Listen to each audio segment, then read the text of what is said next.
Hello everybody, my name is Kitty Mary and I have had a series going on for quite a while. Granted, it's been a couple of days since my last entry to this series, but alas, we're back. I've done a couple of videos where I take my zero waste principles and I go and try to shop at a normal grocery store, and I try to do it as zero waste or as low waste as I possibly can. And today we're doing it again. The last video I did was in a smaller store, so we're gonna try a little bit of a bigger supermarket today and see how it goes. Let's go.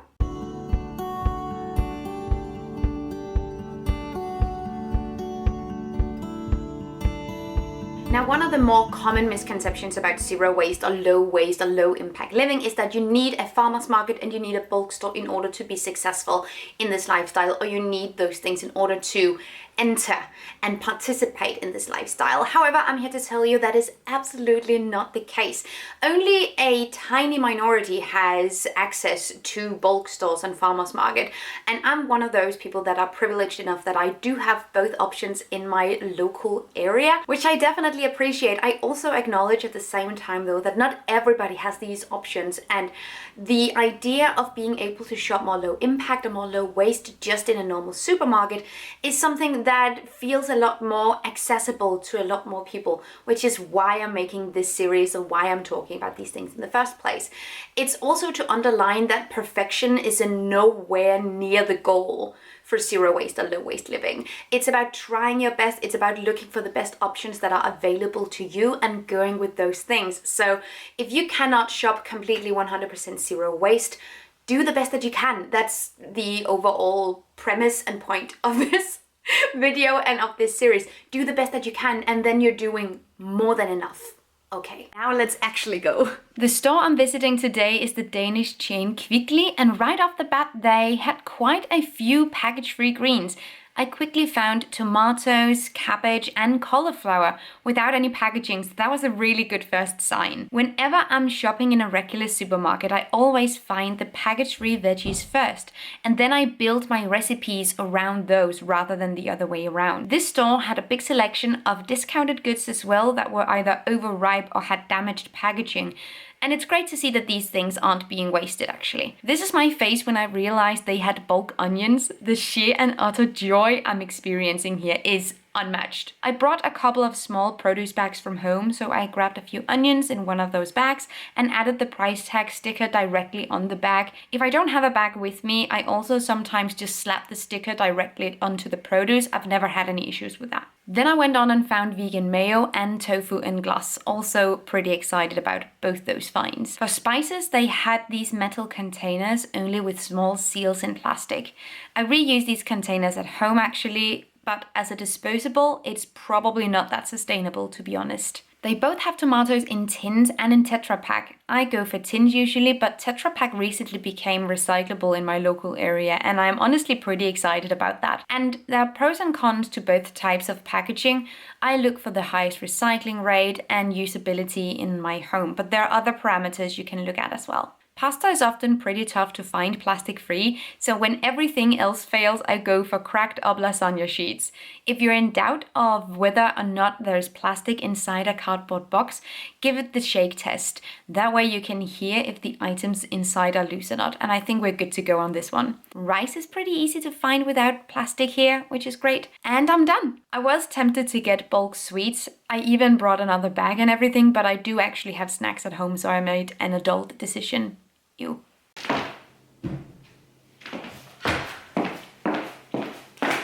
Okay, this is the final haul, everything that we got. There was obviously, like a lot more, like there were some kinds of spices, canned goods and, oil in glass, etc. But this is sort of what I needed. I don't need it to buy oil. So let's just take a good run through of everything that we've got here. So I got the rice, I got some canned tomatoes. This is technically not plastic free because inside of tomato cans, or cans and tins in general, there's often a thin lining of plastic. So not plastic free per se, but easily recyclable. This is just paper, cardboard, very easily recyclable. We have some glass for the mayo. There's a little piece of tape, but overall pretty good.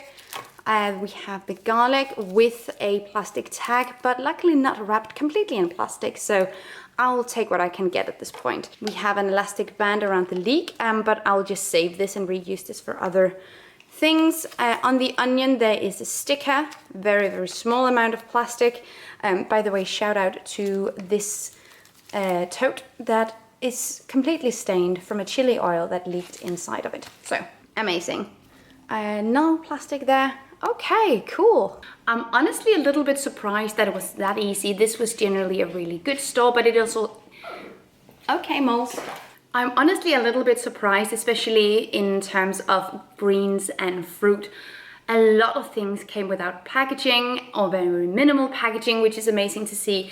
In one of the other grocery stores I went to just recently this week, they had like individually wrapped peppers, which they normally don't do. Like that's one of those things that's so easy to find without any packaging. So that was a little bit concerning to me that they apparently just started doing that for no reason.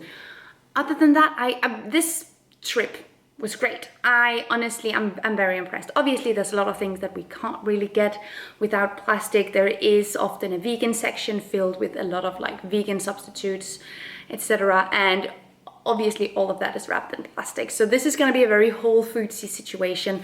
Usually when I do these videos, I also cook a meal with the food that I got. And I kind of want to do that as well, but I have a couple of different plans. So I'll show you what I'm making tonight, as well as what I'm making tomorrow, because I have a few things in mind that I want to do with these things. So just a fair warning, I'll spread it out and show you what I'm going to use these things for, because I already have quite a lot of stuff in my fridge and a couple of plans. So today we're gonna do a pasta dish. I already have pasta here at home from bulk, and we're gonna use the tomatoes and some of the vegetables. And I have this thing right now with baked celery that is my literal crack. I love, oh my goodness, it's so tasty. So we're gonna do that with a pasta dish and it's gonna be really great. Okay, and tomorrow I'm making an appetizer dish for the book. And I think I'm gonna use some of the greens in that as well. So I'll show you that too. More things. Anyway, stay tuned. Or like just keep watching because I don't need to explain this to you. Okay. Also just putting my tofu away, which made me think of something that I thought I wanted to clarify for this video. Just a couple of things. So for this challenge and generally in my normal everyday life, if there is a glass option, I often gravitate towards that. However, that's not always the case, because if we're just looking at emissions, glass is actually more impactful than plastic. There are also other parameters that we can be looking at though, because we have production and we have disposal and recyclability and the recycling rates of glass. We have the recycling rates of plastic, which generally on a global scale, the recycling rates for glass is higher than plastic, but that doesn't really matter if glass is not being recycled in your local area. So check and make sure that the type of packaging you're buying is actually recyclable where you live, because we can't really use the global recycling rates for anything if they don't apply in our situation. So that's something that's really important. And the Danish recycling rates for glass, it's really high, which is why I'm choosing it. Glass also doesn't release microplastic, which plastic definitely does. But there are other issues with glass. It's not like the perfect zero waste sustainable product. As I said, it does have higher emissions because it's heavier. So they're emitting more CO2 during transportation. You can also transport less glass per truckload, let's say like shipping container. You can have less glass than you can have plastic. You can ship more plastic, which means that when you divide the shipping impact, it will be heavier for glass. Then there's also notions of sort of just the durability of the glass. It can break, which plastic can't in the same way, or like there's lower risks for breakage. That's something to consider. It means that plastic isn't always a bad option and glass isn't always a good option. But it's a really good idea to make sure that wherever you live, this particular type of material can actually be recycled. That's something to look out for. I do, however, use these jars specifically for leftovers, for anything basically, because they're really, really great. I just really wanted to add that perspective as well, because I think that's important. And another thing that I often reply to in the comments as well for these types of videos has to do with plant-based foods in plastic in contrast to animal products without plastic and what's more sustainable. Overall, and I think there's something that's important to remember, packaging of a certain material on average only accounts for about 12% of the overall impact of that product. The rest of it is transportation, aka shipping, and it's everything that happens in the supply chain from growing the product, making the product, all these kinds of things. So overall, animal products from factory farming has a lot higher impact no matter if they're packaged or not. Which means that if you have the option to buy a plant-based product in plastic, that will still have a lower impact than buying animal products from factory farming without plastic. In the vast majority of the situations, this is true. It might be different from backyard chickens, etc. Like all other kinds of scenarios, these numbers might differ, but the majority of the animal products that we're consuming today comes from factory farming, like the vast majority. So even if the vegan options are packaged in plastic, still more sustainable. Still has a lower impact. Okay, it's getting dark out, but let's still talk about the food that we're making. So I cut up my celery into circles. I cleaned it, peeled it, and these are gonna go in the oven for about 20 minutes with olive oil, salt, pepper, and fresh thyme. And I made this yesterday, and it's bomb. And I'm gonna make it again today. And I'm probably gonna make it tomorrow and hyper focus on this thing until I'm sick of it. Who knows? Right now I'm on the top of the world because of this dish, I don't know. So here are the scraps, we're gonna save those. And yeah, just celery. We're making more things than celery for sure. We're gonna make a pasta dish, which I guess doesn't quite work the way I wanted to, but like it's gonna be unconventional, because it's just gonna be foods that I like, and we're gonna put them together and see if it works. Okay, cool. I could punch them out into smaller and probably more digestible and also just prettier shapes. Okay, let's do that. Is this light enough? Maybe. We are gonna see more waste this way. I don't know. Still gonna do it.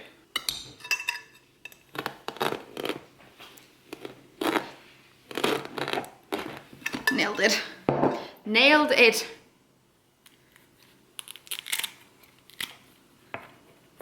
So this way, there's gonna be some waste related to it, but not waste, because I'm gonna save this and I'm gonna make this into a sauce or a puree. I'm making a sauce right now that has both the onions that we bought today, as well as the garlic and the tomatoes. Then I added some vegan cream and some nutmeg and some chili paste. And I hope this is going to be really delicious. Waiting for the water to boil. So the pasta is just, oh God, it's foggy. The pasta is just about done. And the celery is probably baked. I have arranged my celery in my bowl, and then we'll add the pasta on top. I am so excited to eat this. Okay.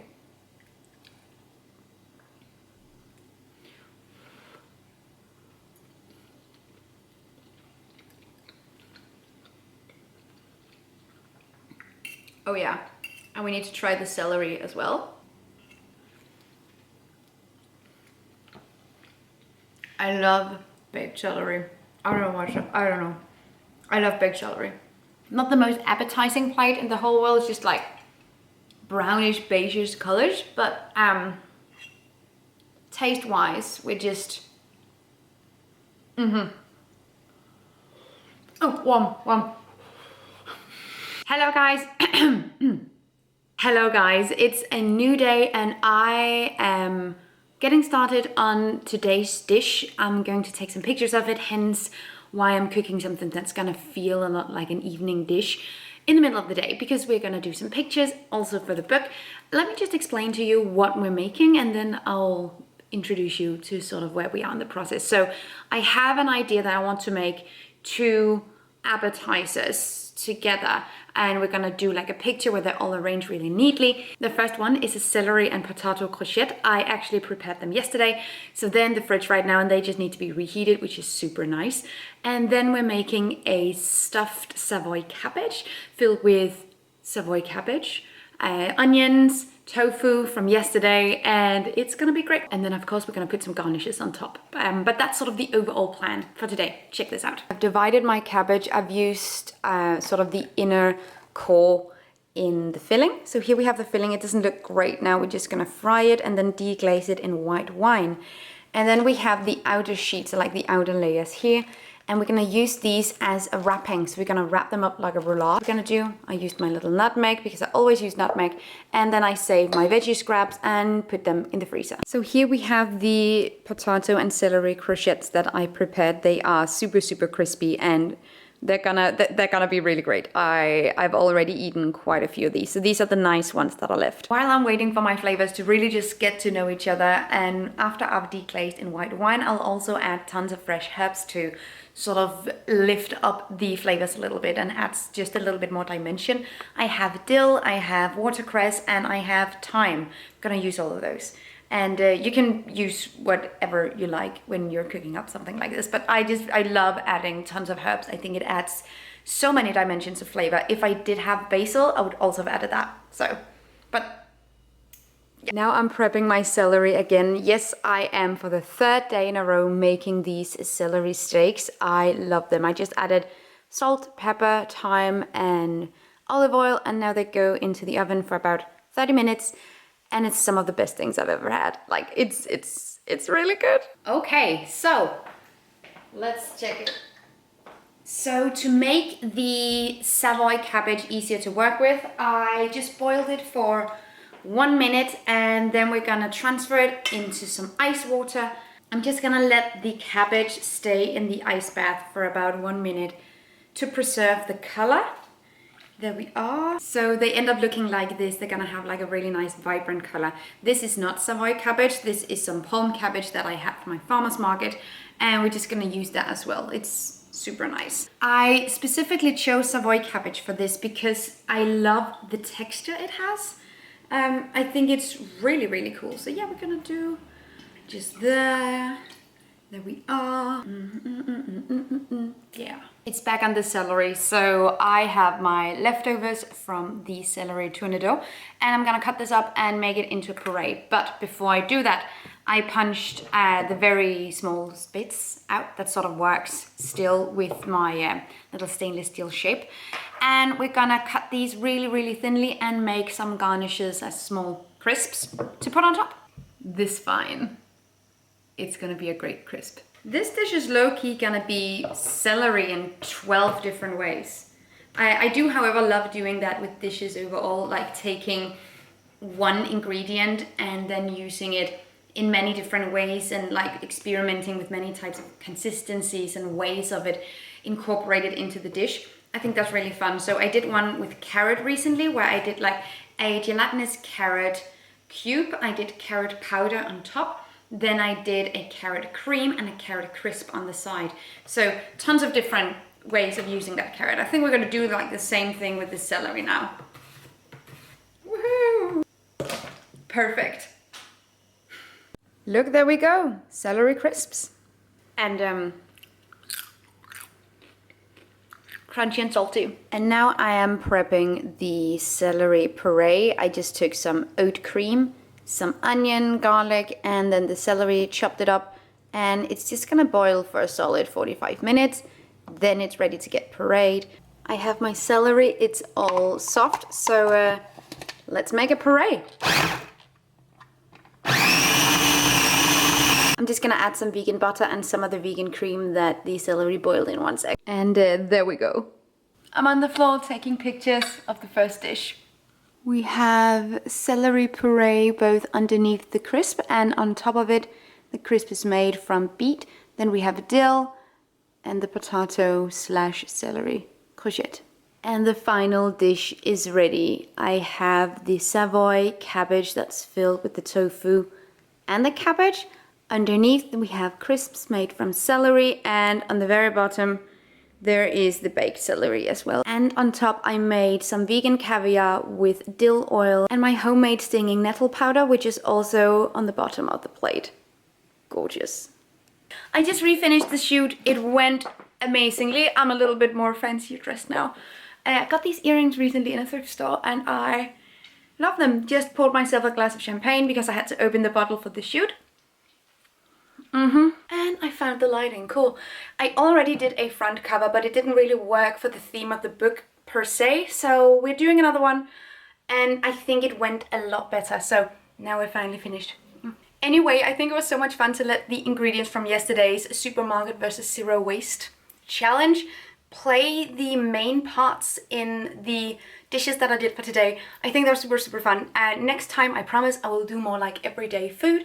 But I hope you guys enjoy this part as well, because it's something I'm really passionate about and I am having so much fun with it. And it's definitely something that I just feel like, wow, this is where I'm alive. Is that cheeky? I don't know, but that's sort of what it is. Next time we'll do more everyday food, but today it was a little bit different. I hope you guys liked it. Anyway, thank you so much for watching this video. If you did, leave me a thumbs up down below if you liked it. And if you have any questions, comments, etc., leave them down below as well. That would make my day. Thank you so much for watching. Have an amazing day and take really good care of yourselves. Until next time. Bye. Thank you so much for watching this video, and also a special thank you to my Patreon supporters. You guys help me create green, zero waste content, and I love you guys. You can find the links to my social media accounts down below and the link to my Patreon on this screen. Bye!